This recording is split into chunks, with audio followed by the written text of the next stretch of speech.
Postcards from a Dying World, the podcast. For more than a decade, I have reviewed over 1,000 books that are mostly science fiction, horror, and bizarro. This feed will feature bonus audio I have produced over the years, as well as a monthly digest of reviews based on what I've read each month, plus the occasional bonus material about my own fiction. Thanks for listening. All right, welcome to Postcards from a Dying World bonus material for the podcast feed. I'm author David Agranoff, author of Punk Rock Ghost Story, and my most recent book is Goddamn Killing Machines from Clash Books, which is like a military sci-fi. Think of the Dirty Dozen if Philip K. Dick wrote it.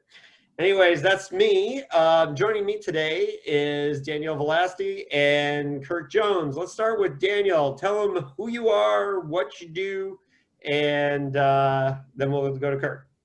Hi, I'm Daniel. I write mostly crime fiction, a little bit of bizarro. I've been kind of leaning toward like street level crime fiction lately. My most recent book, Stay Ugly, came out in February through All Due Respect Books. You know, it takes place over a night. It's very fast-paced, kind of doesn't slow down at all. That's the kind of stuff I'm interested in writing. Oh, that sounds a little familiar. Yeah. Might lead to some good discussions on talking about this one. Kirk Jones, welcome to Postcards from a Dying World. Tell the folks who you are. Kirk Jones, father of two, so you might hear some footsteps pitter-pattering by in the background. I'm trying to keep them as quiet as I can here.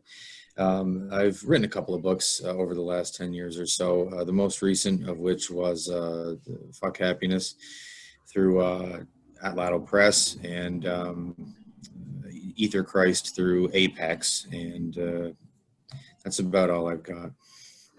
Okay, so what I wanted to do, I mean, basically we're going to talk about Paul Tremblay's Survivor Song, which is a book we both read.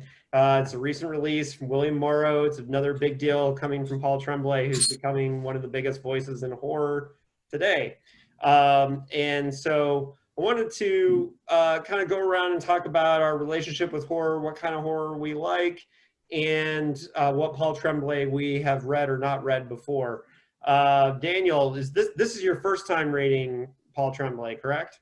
Yeah, this is the first one of his I read. Obviously, I've had all of his on my radar. They're huge. All my friends like him. Everybody talks about his writing. I have wanted to check them out. I just haven't got around to it until this one. Yeah, and Kirk, you have read a couple Paul Tremblays, right? Yeah, I audiobook most of his stuff. So I did Disappearance at Devil's Rock, I believe. If I got the name wrong, I apologize. And then I did Cabin at the End of the World, and most recently the Survivor Song book. All through the library service, our local library service. So I was excited to check his stuff out because, like with Daniel, you know, he's one of those names that moves in our circles, and he's not a bad guy. I've only had like one or two interactions with him over time.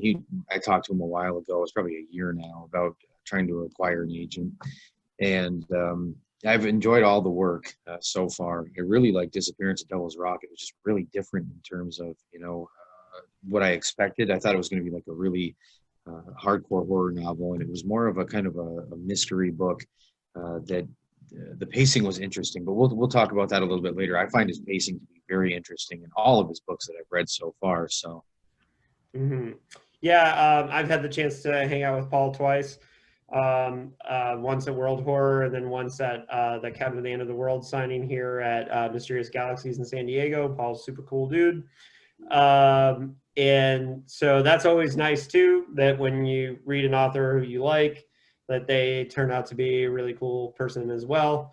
But I kind of knew that was coming because he runs in pretty good circles within the horror community. And that's one of the things for me, he kind of came out of nowhere because he's an East Coaster, and I've been on the West Coast for long enough now that I hadn't really seen his name before I first saw Headful of Ghosts at Mysterious Galaxies in a hardcover. And usually with names in horror, you see maybe a trade paperback or short stories here and there. And for me, it was just like, boom, there was this hardcover, and the title of the book comes from a Bad Religion song, which had me very curious for Head Full of Ghosts.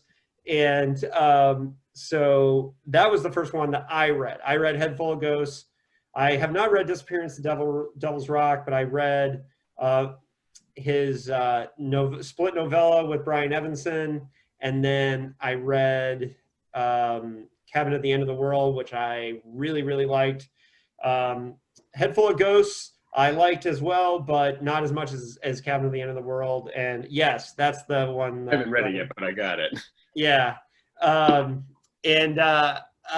Which is, we'll get back to the tone of that one in a little bit, because I think that plays into it. But I do want to talk about, Kirk, I think you write mostly in the weird sci-fi kind of vein, but you're a horror reader as well. Who are some of your favorite horror touchstones as far as that? I'm gonna sound so basic, I think, when I talk about this. I do like, of course, Clive Barker is probably one of the first horror writers, or horror fantasy, horror sci-fi, kind of genre bending work. I really love The Great and Secret Show and all those books. With sci-fi, of course, Philip K. Dick. When it comes to horror, I do like Dean Koontz. I think he has a very cinematic approach to writing. It's enjoyable for me.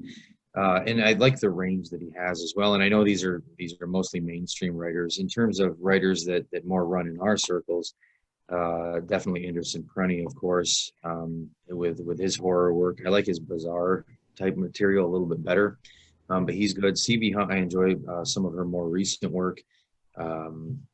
Let's see who else. Well, Jeremy Robert Johnson, I have a good time with, but I haven't read anything recent from him. It's all the older work that he was doing, back in 2010, during that time period. So that's all enjoyable stuff. I have been dipping into Brian Keene. I've been having a good time with that work so far. The Earthworm Gods book was really good. And I could probably dig up a couple of other ones. I know Carlton Melick fits into that realm, but I'd qualify him as more bizarro than horror. But I still enjoy some of his work as well. So there's just a couple names I'll throw out there. Daniel, your horror bona fides? Who are your favorites? So horror is actually, I like horror. I read it often. It's not one of my top genres usually. I like, the Stephen Graham Jones, that side of the horror. The more getting bigger now, obviously, with his newer releases are obviously huge, but he started kind of small, maybe kind of adjacent to Us or the Bizarro world a little bit. Brian Evanson, that kind of horror is what I usually kind of gravitate to. Some Stephen King short stories, I guess, but nothing. Yeah, no, and I grew up on Clive Barker was one of my favorite writers growing up. I don't have not read Clive Barker as much recently, but Clive Barker was important to me. One of my favorite horror writers is Robert McCammon, and you get a lot of comparisons with Paul Tremblay to him being we're getting a lot of comparisons to other writers, and I would say the two authors that his work most remind me of are Richard Matheson and Robert McCammon. And it's weird that we haven't seen more comparisons to Robert McCammon, because I think his kind of naturalistic, he does more ambiguous endings than Robert McCammon does not do ambiguous like Paul Tremblay does, but I think the naturalistic construction of it reminds me a lot of Robert McCammon. Not that Robert McCammon couldn't get weird, because we are talking about the guy who wrote Wolf Sour and Gone South, and if you've never Daniel, if you've never read Gone South, that's a weird as hell Southern Gothic horror crazy fucking book by Robert McCammon, and it has the best opening line of any one of my favorite opening lines of all time is Gone South by Robert McCammon. But anyways, so I'm gonna personally say that, Daniel, if you trust me, from what I can tell of your tastes, I think Gone South is gonna be perfect for you. All right, so Survivor Song. Enough about everybody else. We're going to talk about Paul Tremblay's past work. For me, Headful of Ghosts, and Jeremy Robert Johnson did an interview with Paul where they talked a lot about this, that you can find on YouTube. through Powell's books. And he definitely pointed out that Tremblay is playing with these major horror conventions. The exorcism story in Headful of Ghosts, the disappearing child and the disappearance at Devil's Rock, which I haven't read, but I believe that's what that's about. And the home invasion story in Cabin at the End of the World.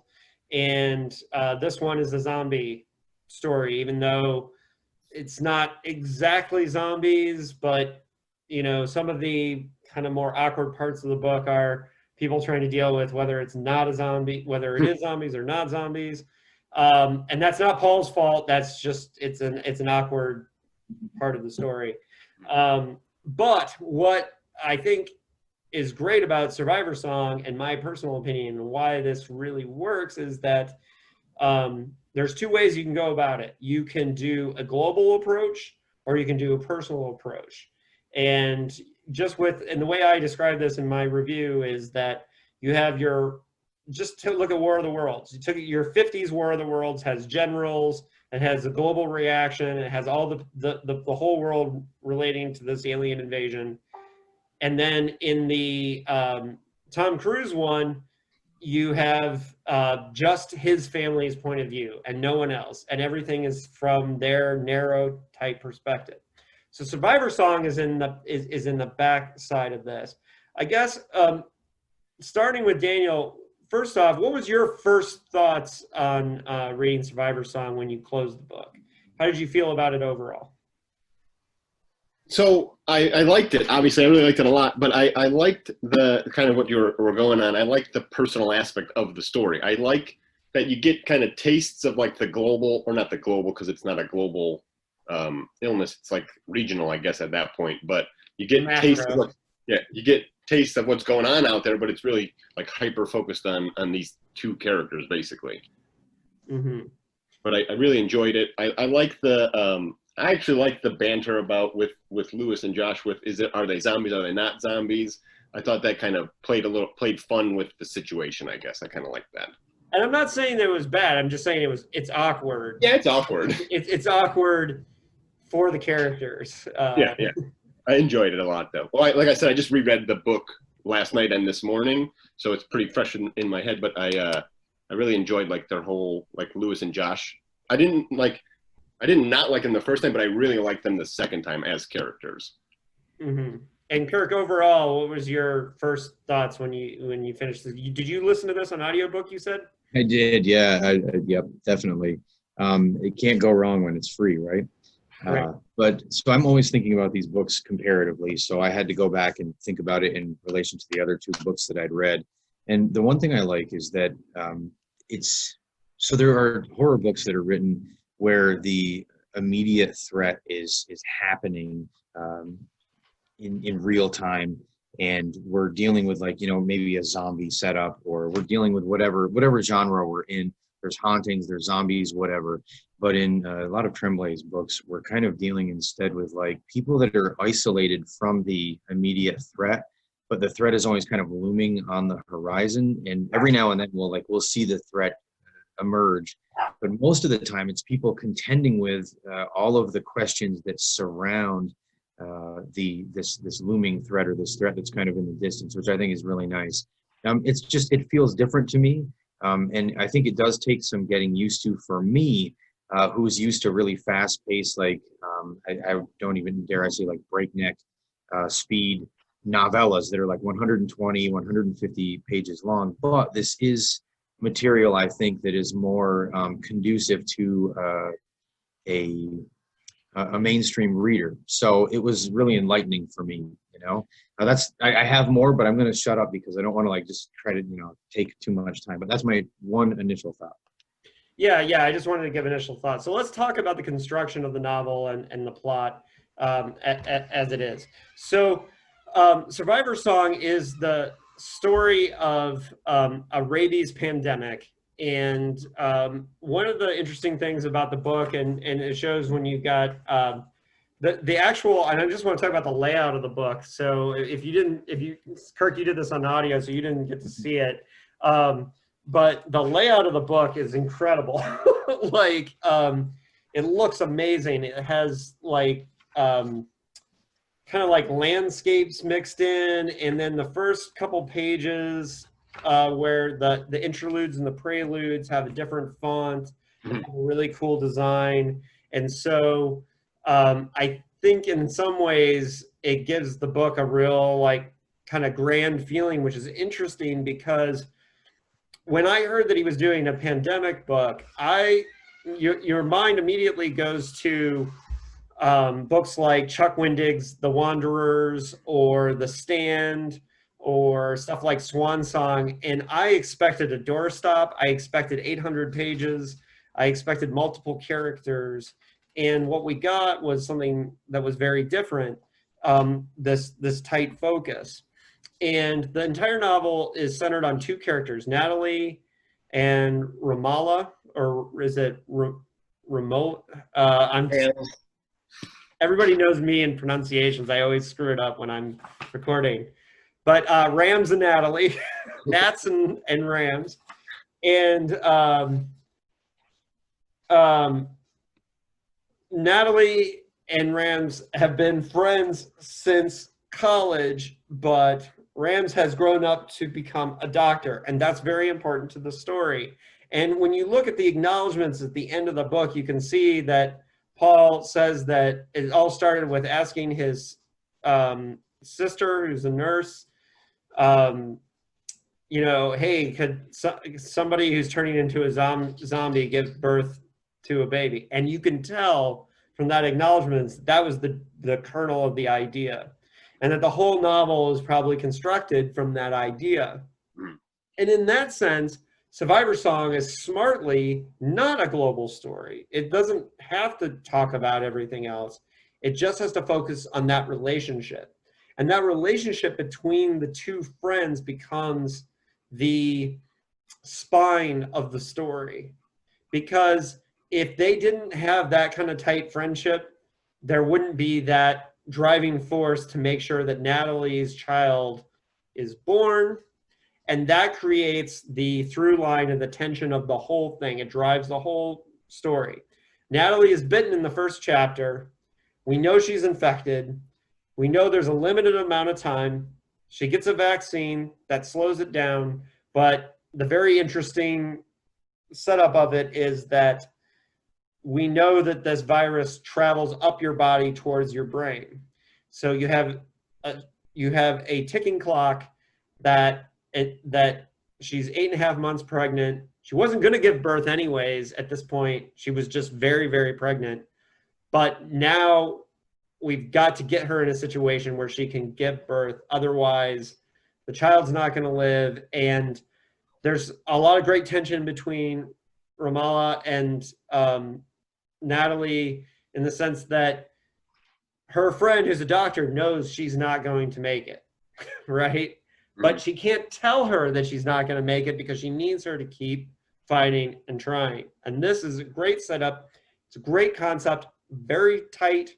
And then it creates a situation where the story is all going to be over a few hours' time. In fact, if you were to adapt this for film, it would be really interesting to do it 24 style in real time. I think would make it a fascinating film to basically just like start the clock and just go. Maybe not adhere to every minute of it being live like 24, but and the only film comparison I thought of was 28 weeks later, not the first one, but the second one, which it had this kind of pacing. And one of the things that's going to be interesting on this, and this, me and Daniel have this in common, is that Stay Ugly is all said in one evening. I did a horror novel called Ring of Fire that I tried to have this kind of pacing on. So I know what it's like to try and write this story with Ring of Fire, my novel Ring of Fire. I tried to have this same kind of like nonstop pacing once the catastrophe starts. Although I did it with multiple characters.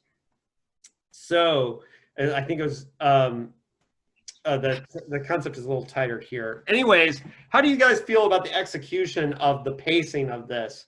Anybody want to jump in first? Besides, I've talked for a while. So I like the pacing. I think it roughly takes place over 4 hours, I think, is what the timeline kind of is.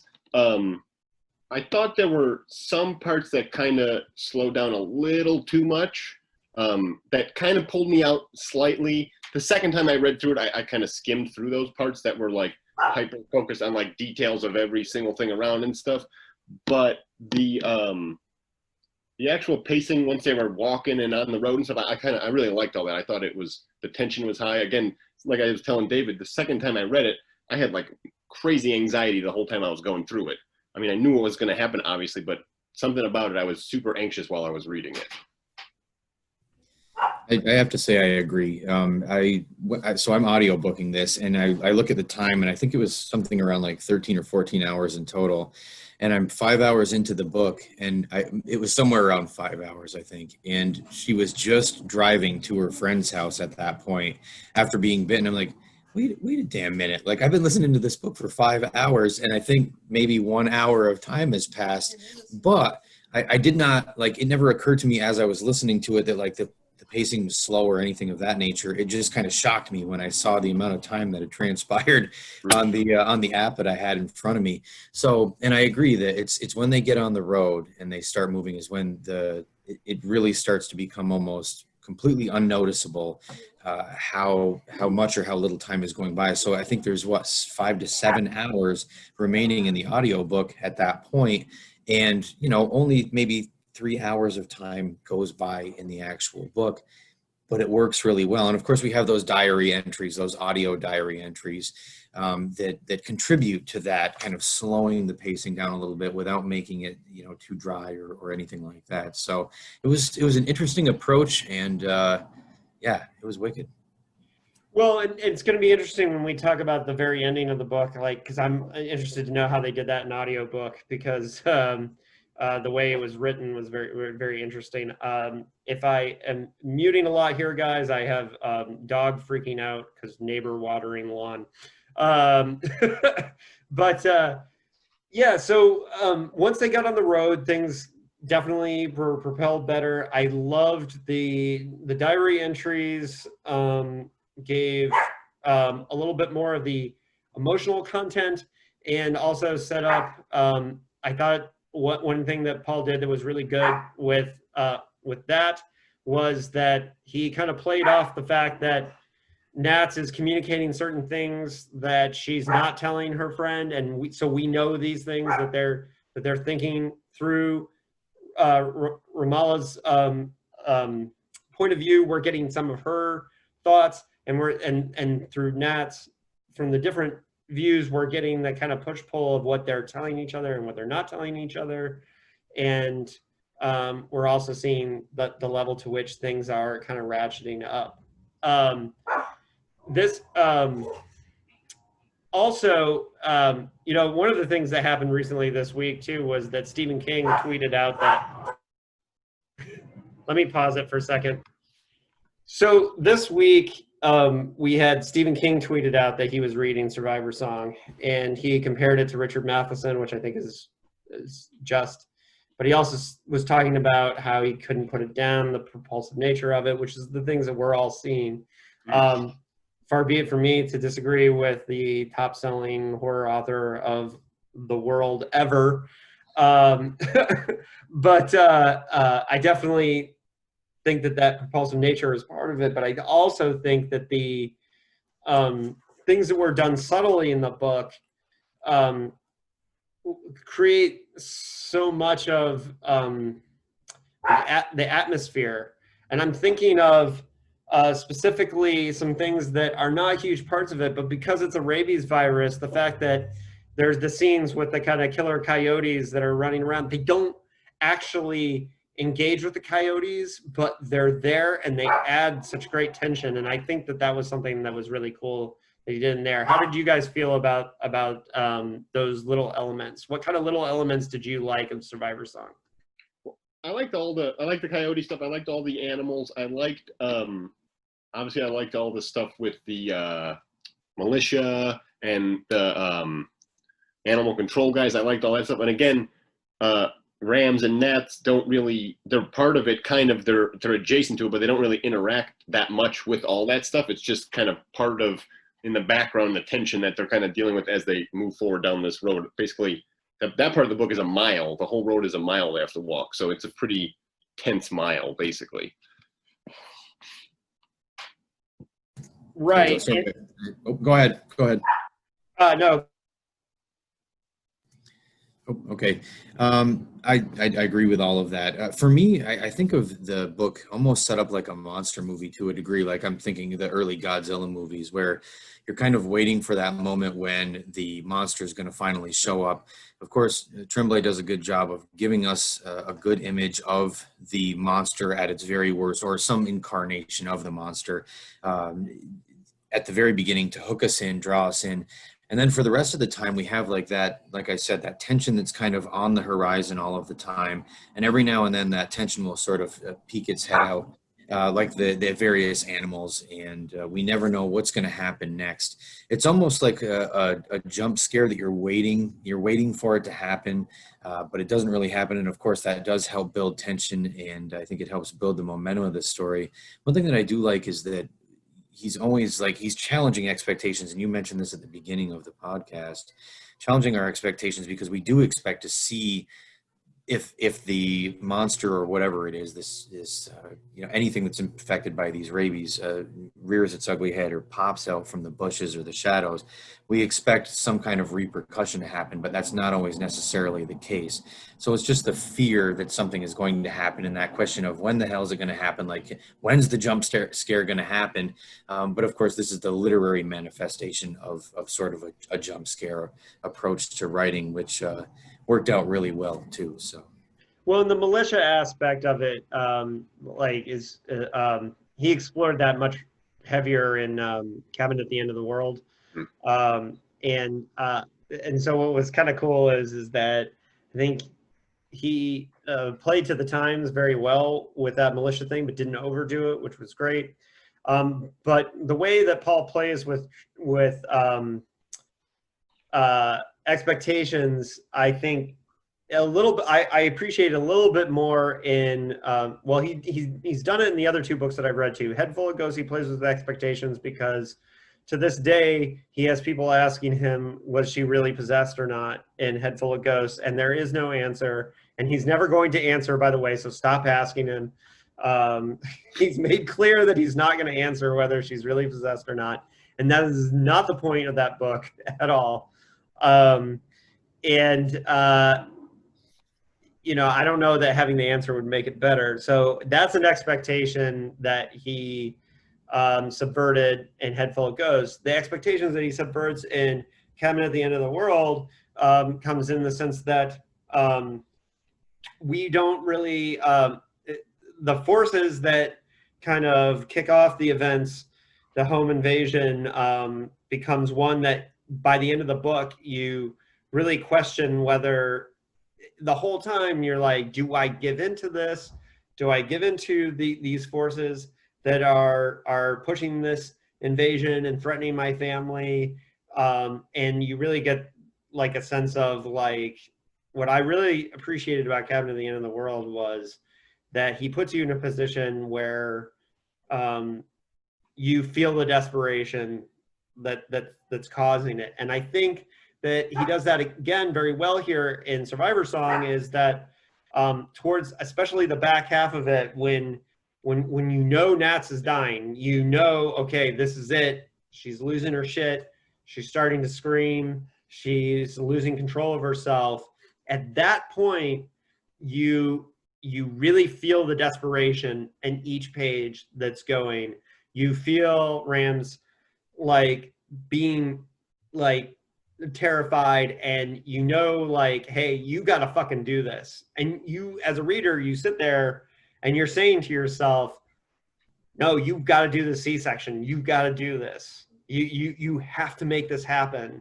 And you're almost like kind of like when you're in the horror movie and you're yelling at the screen like, do this, you're holding Survivor Song up and you're like yelling at the book like, you got to do this. You got to, you're a doctor. You can make this happen. And and I think that's the power of the book, because if in the hands of a writer who's less skilled, you're just not going to give a shit. And I think that comes back to why the whole you got to care to scare thing that Stephen King said, I think, as far back as Danse Macabre. If you don't care about these characters, if you don't, it's not going to be scary. You're not going to give a shit, right? And so all the time that's spent with those diaries or setting up like the last act and how we do that. So and now that gets me to the actual writing and constructing of it in the back half is I mean we've talked a little bit already about like the actual writing and construction. How do you think what do you think are the best examples of how Tremblay sets up the us caring about the characters, starting with Daniel?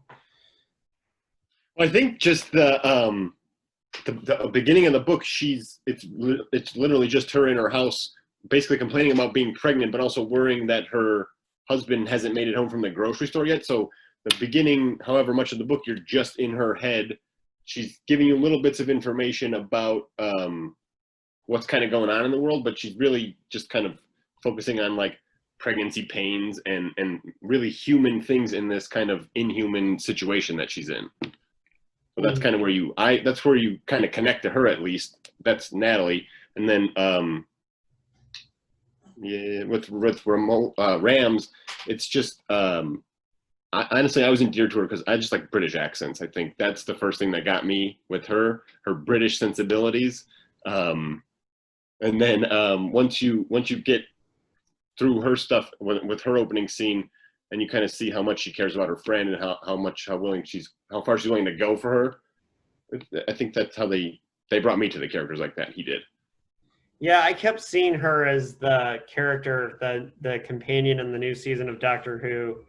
Like I kept thinking like that's the actor that inspired Tremblay to like that she's who he was casting in his mind. Because she's Indian British heritage and very, very similar in mind. Kirk, how did you connect to the characters? How did Tremblay connect you to this fear? It's sort of interesting. This is, I'm not going to say it's one of the first times, but it's one of the times that it's been done very effectively, where I'm not really thinking about the characters themselves or connecting with them. Rather, I'm kind of like living vicariously through them. So the small details, like Daniel brought up, she's worried about her husband not coming home from the grocery store and all this prep work and all these things, which of course takes me right back to the beginning of the whole coronavirus pandemic. I'm in New York. So that's where things were kind of really wild at the time. And we had no idea what was going to happen or what was coming next. And it immediately transported me into the character. So, and it was really cool because it kind of defied these kind of genre boundaries that sometimes we subconsciously establish for ourselves when we read a book. Like it's easier for a man sometimes to empathize with a male character or put themselves into a male character. For me, I had no problem kind of inserting myself into all of these characters based on just minor details, like their minor fears, the jokes that they have with one another, their regrets, things like this. So the most core elements of the character's humanity is what worked for me. There have been other instances where like I might insert other people that I know into characters kind of unwittingly. I do that a lot when I'm reading books. With this one, it was just broad enough to allow me to put myself into almost every single character. Like there was a sliver of my own identity at stake with each character, and that worked really well for me. So I dug it. And for me, the scene that really kind of broke me and where I thought he did great, and I dog-eared the page here as I often do for these podcasts, but it's page 272 of the hardback edition. And this is where she's just basically tied up Natalie, and she starts to run the numbers in her head about how she's going to have to kill Natalie in this procedure. There's no way she can keep her alive. And she gives like the cold hard facts about what she knows about C-section births, She says C-section births normally take 10 to 15 minutes in ideal conditions. Given that she doesn't have to worry about Natalie surviving the procedure. Ramallah should be able to decrease the timeline, but there's no way she can perform it in less than 4 minutes. So she's starting to do the math. She's starting to figure this out. And then that's when it becomes really real. Like, she's having to make this decision. Like, she's saying, I cannot save my friend, cannot do this unless, you know, and then the whole, like, when she's like having to find, she has to take Natalie's phone that still has charge when hers doesn't. And there's a very subtle moment where he mentions that, or well, when I say he, I mean Tremblay, has the character, Rams realizes that Natalie has 30% charge on her phone, that only this little amount of time has passed, that she still has 30% charge on her phone. It was a tiny little thing, but damn, that worked, because I think that made it something that we could chart. Like, we could all like think to, like, when we're charging our phones, like how much time would have passed, not passed, and it brought a real subtle realism to that moment when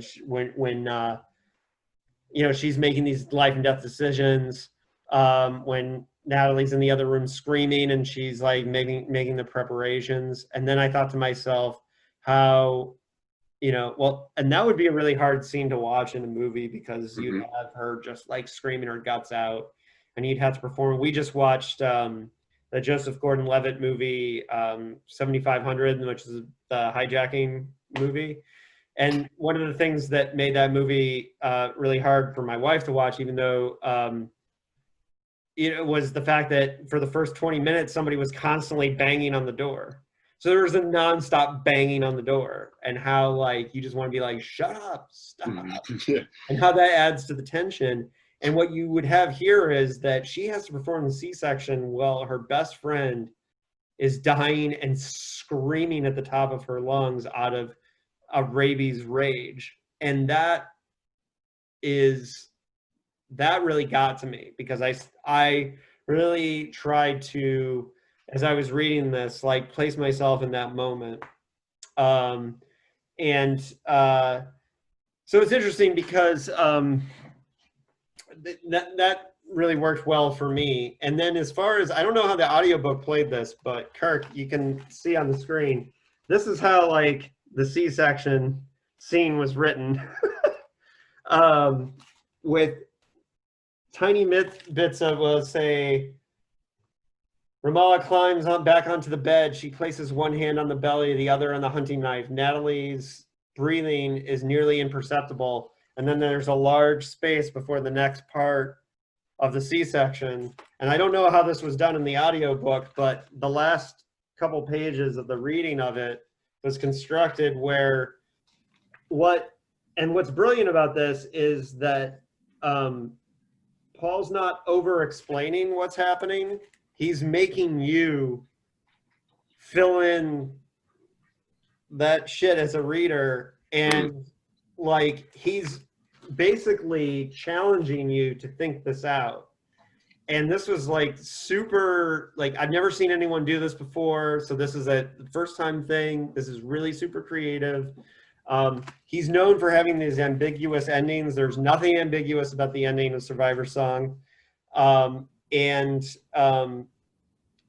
I think having the insanity of doing a C-section on your best friend who's dying from rabies be like in these chopped up little bits, instead of describing every word, what he's doing is he's just forcing you to really you know, fill in the gaps. And then, of course, I don't know how it was in the audiobook, but the last bit is just two blank pages and she cries. So it's interesting to see it, because I read it on my Kindle, and that scene with the C-section, the layout's weird, and there's some like extra spaces between words, but it doesn't look at all like that. Oh, that's interesting, because we all read it in a different format. Yeah. Well, in So the it hardcover, their faces, but it just kind of looked weird. I kind of figured there was something that looked different in the paper copy or whatever, but it was just kind of like some words had like maybe 5 spaces between them, or there was like a weird tab or something, but it wasn't like that, obviously. and how did they do this in the audiobook? Was there long pauses or silence? It was relatively seamless to me, honestly. So there may have very well have been dramatic pausing between each one of those little sections, but it wouldn't have been long enough for me to go, "Whoa, something different's happening here." You know, this is obviously something different. I do know that, and I'm veering off just briefly with Cabin in the Woods, that when I got Cabin in the Woods, I actually bought the book and listened to it in audiobook because of the dialogue, the way that Tremblay approaches dialogue. So I'm going to start doing that with some of these other books as well. One more example would be, I think, Crank it's called, and apparently it's like written really uniquely in text. The audiobook gives no indication that that's the case at all. So you lose so much sometimes when transferring things to audiobooks, and this may be an instance where we're losing something kind of significant. So. Well, yeah, and now that I'm hearing that you guys both read it in different formats, it's really interesting because, and I got the book from the library, so but I think it's cool that he's giving something to the person who's taking the time to read the actual book or to get the book, that it has something. I don't know, and I'll have to ask Paul how he thought about translating it into these various versions when I do the interview, but it's a really cool part about how the book ends. And this is before the postlude, because there's the interlude in the middle, there's the prelude, and then the postlude. And if you look too, these have really interesting layouts. I don't know about on the Kindle, but like the interludes, the prelude, and the postlude have like this Old English version, and like the pages are in a different color, and it gives the book a really produced feel. The Kindle, the font was just bigger in those sections. That's funny. Well, yeah, and so I think the way this is interesting too, because this points to how you produce a book more than just, you know, just words on the page. And it'll be interesting to talk to Paul about how much he thought about that, how much he oversaw that, because there's definitely something really cool going on with the way he wrote the C-section part, that section. And there's something really interesting going on there, but it's cool because he's really thinking those things out. And it's interesting that you should mention Cabin at the End of the World too, because I mean, I could pull that one off the shelf, but my recollection was that there are large sections that are almost like Fletch-like, with just dialogue back and forth for long periods of time. And if anyone's never read Fletch, like the novel Fletch is almost entirely dialogue. There's very little of that book besides what people are saying to each other, and it's amazing. It works really well. And because of the nature of the home invasion story at Cabin at the End of the World, there are large sections that are people just trying to communicate with each other and, you know, move the story forward in that way. Anywho, yeah, so I mean, overall, you know, it's funny because this happens to me a lot. Like, my first impression of a book, a really good book for me, my first impression when I close the book, a lot of times I convince myself that a book is better the more I think about it. And a really good book, the more, especially because I write very detailed reviews, right, for my blog. And if I'm spending a lot of time thinking about the book, the best books to me get better as I think about them. And there have been books, especially through the Dickheads process, where I didn't really like the book when I closed it. And then I got a whole different feeling for it when I started like picking it apart, thinking about things. And then sometimes I would have it actually occur to me, hey, I didn't even realize what that book was trying to do until I thought about it later. And so it's a really interesting feeling for me, is how did you feel about the book when you closed the book, and how did you feel about it later? I recently read a Generation Starship science fiction novel by Rivers Solomon, and this book was really interesting to me because I really didn't like it while I was reading it. In fact, there were times where I thought about abandoning the book. And when I was writing the review, I started going back and reading parts, and then there were things that I still didn't like about it, but the longer I thought about it, I actually appreciated it. And Survivor Song is a book that I enjoyed the whole way through. However, I appreciated the artistic nature of what Paul accomplished narratively so much more the longer that I thought about it. I thought it was a 5-star book when I read it, but as a writer, I appreciated what he pulled off in Survivor Song more the more I thought about it, which is interesting because I already thought it was a great book. But the tight tension of the basically taking place over 4 hours, right? And, you know, because a story that takes place over 4 hours, you might think to yourself that a novella might be better length for it. But one thing I do really appreciate about Paul Tremblay is that he does not write doorstops. He does not write Cabin at the End of the World in Stephen King's hands would have been 800 pages, right? This story in most writers' hands is more contained because of the concept is contained. So I don't think it could be longer, but it's so great that he is bringing these books in at 300 pages. I just really appreciate that. Well, I like with Survivor Song, I like that the story and the elements he was putting into it, the militia, all the other stuff, it could have easily been 800 pages, 600 pages.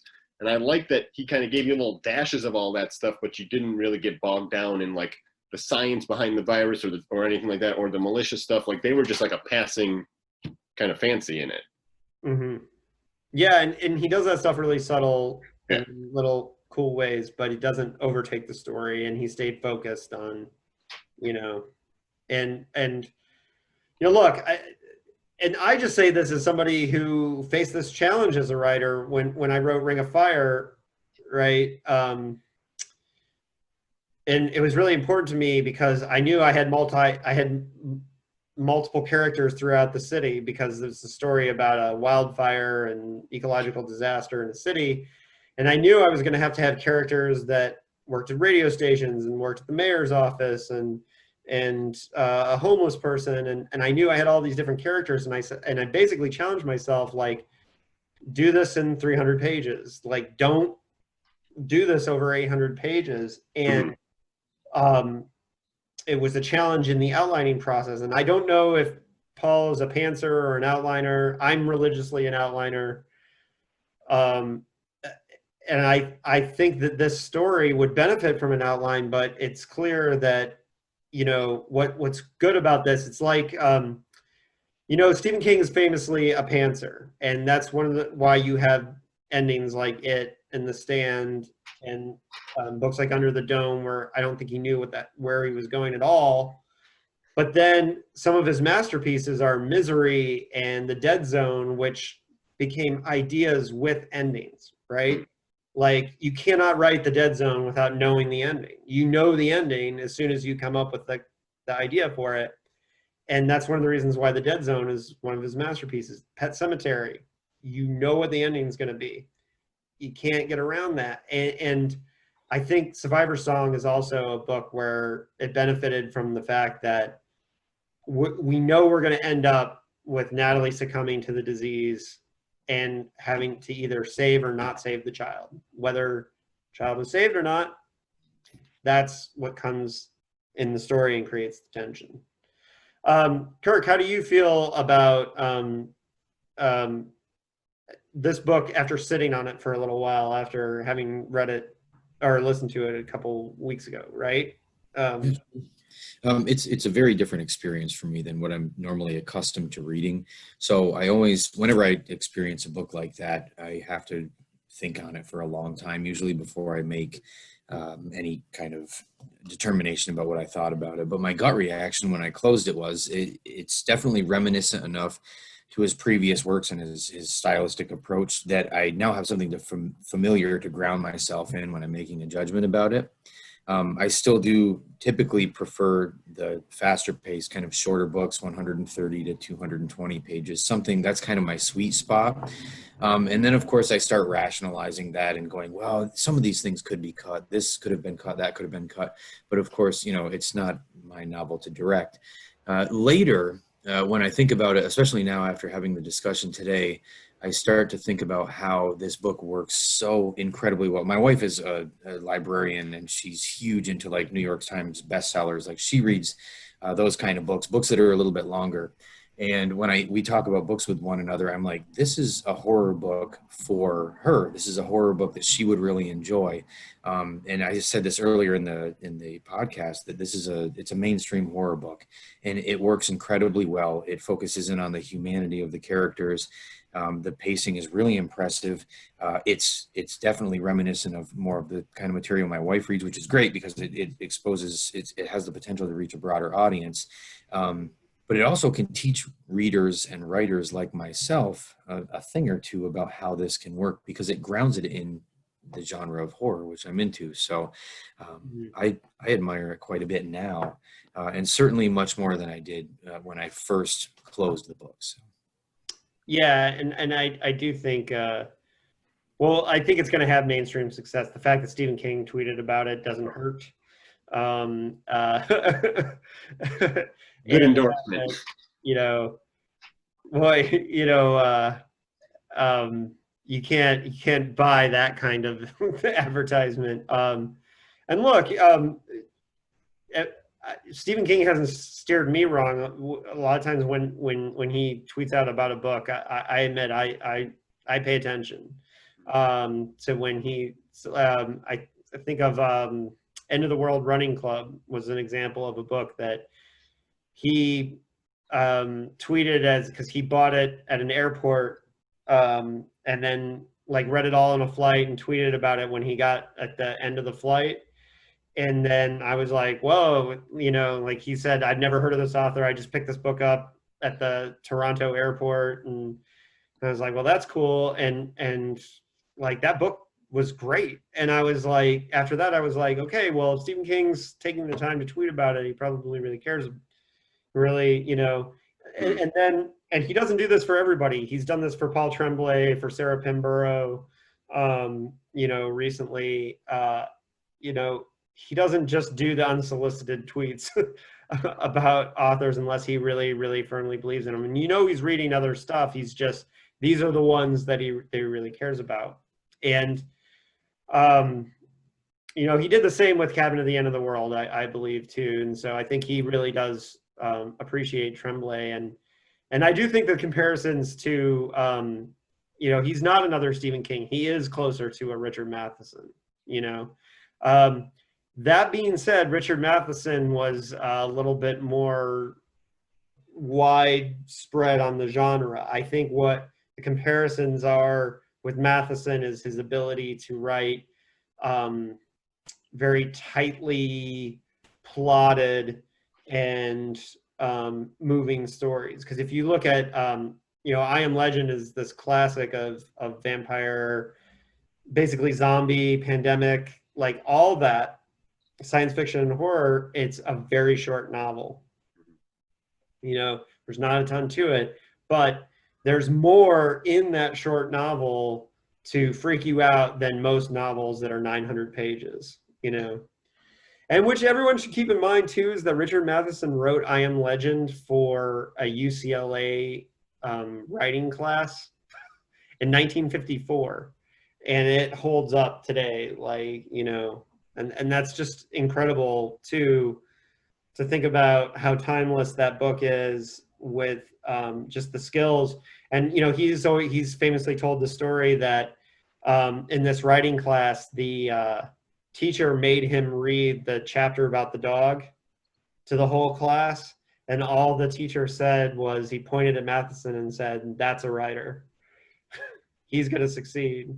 Mm-hmm. And that chapter, still breaks hearts, 60 years later. which is 70 years later. You know, it's just crazy. And I think what we've got here at Survivor Song is we've got a classic that is just freshly born. And it's one that I think, you know, it's funny because you guys know, I told you as I was reading it, I think I like Cabin at the End of the World more. Well, I hadn't finished Survivor Song, right? And I don't know which one I like more, actually. They're different. I think Survivor Song is a more tightly written book that will appeal to the mainstream a little bit more than Cabin at the End of the World, but I think Cabin at the End of the World might have just like tickled my fancy a little bit more. Because Cabin at the End of the World plays with a lot of the same scenarios that you saw. I don't know, I keep mentioning because I watched the movie last night, but if people seen the movie 7500 with Joseph Gordon-Levitt on Amazon, you know, he's a pilot, and part of the whole thing of the movie is that one of the hostages is his fiance, who's a flight attendant, and you know, the question is, does he open the door and let the hijackers in to take control of the plane, or does he watch his family member die? And that whole question is Cabin at the End of the World, right? Set against a home invasion story, and that Sophie's Choice aspect of Cabin at the End of the World is something that is something I like to play with a lot in my fiction. So, okay, so Survivor Song, guys. I don't know, any final thoughts on Survivor Song, Paul Tremblay, like other comparable books. If people are like, because a lot of people are going to come here just wanting to hear discussion of a book they finished reading. What are some similar books that you might send people to?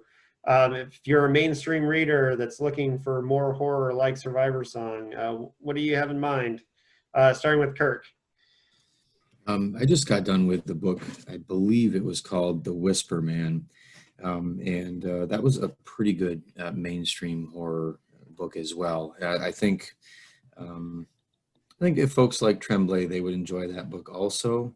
Another one that, well, it's a little bit older. I was trying to dig through my reading challenge for the year, but gosh, yeah, Survival Song, The Whisper Man was another really good one. This one's free, and this is just a collection book, Come Join Us by the Fire, which features work from Paul Tremblay.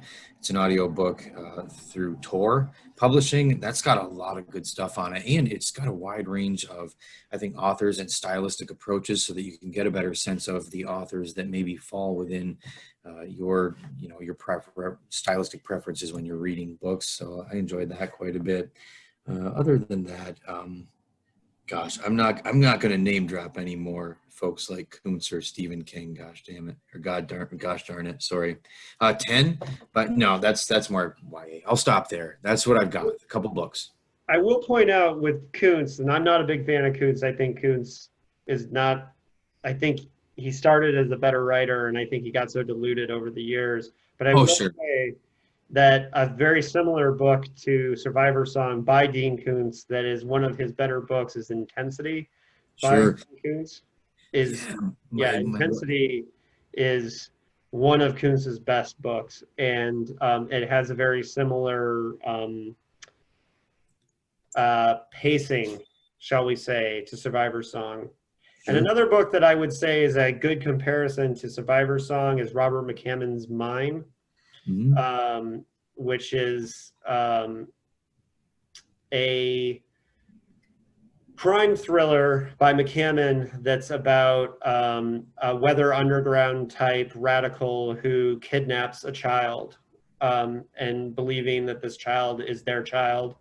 And I would say new readers, mainstream readers to Survivor Song looking for something like that, Robert McCammon's Mine would be a great similar one. And the thing about Mine is that Frank Darabont famously made Shawshank Redemption and all that. Frank Darabont owned the rights to Mine for many years and was shooting a screenplay of Mine for years that has been notorious throughout Hollywood as this amazing script that just never was able to get greenlit. And so if you're a big Frank Darabont fan, know that he worked his ass off to try to get a movie made of that for years. Daniel, any comparisons, anything you want I to? was just looking, while you guys were talking, I was looking around at my shelf to just try to see, but I can't really think of anything that I would compare it to. Again, I'm not obviously as versed as you guys in like the horror genre, so it's a little trickier for me to think of something off the top of my head right now.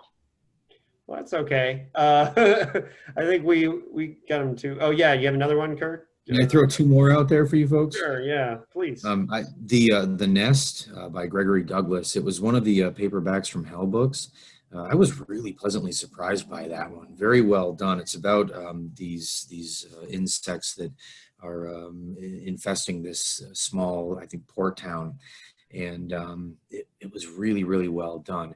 The pacing was great in that one as well. And then if you want something the pacing is reminiscent of Survivor's Song, The Return by Rachel Harrison was another one that I did. These are all like my list of audiobooks that I do from the library.